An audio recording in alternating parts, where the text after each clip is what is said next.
What's up guys, time for another installment in the story here. So last video was obviously making the manifold and stuff, and I wasn't going to make a video until I'd done some more stuff, but a bit excited, so thought I'd show you what's been going on.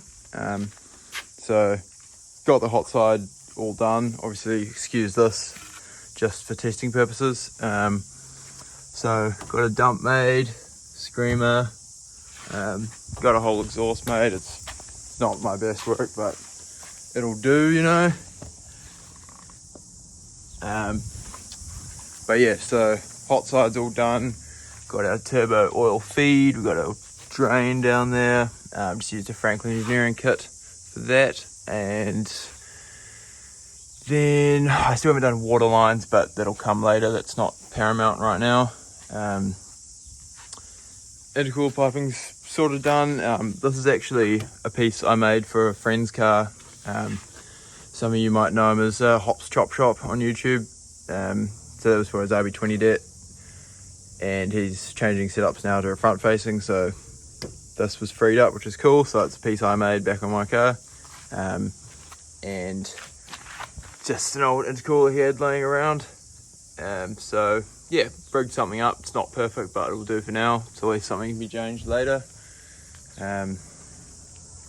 So yeah, basically just wanted to start her up for you guys because it runs and it sounds fucking epic. So yeah, we'll get into that. And the other cool thing is my kit arrived from Japan, so it's actually taken months and months and months to get here.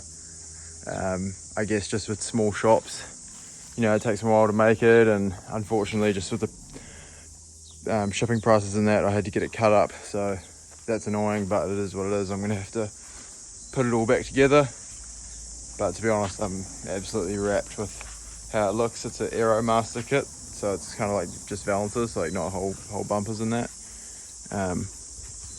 But yeah, real hyped on that.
So there you have it, a 20ET is live. Just a quick one today. So yeah, next video will probably be, I don't know, maybe putting this kit together or something like that. I'm not sure exactly how I'll do that, but figure it out. So might do a video on that. And yeah, I guess next step for the motor will be figuring out a computer and all that stuff, and figuring out the water to do all that. But yeah, thanks for watching, and I'll see you next time.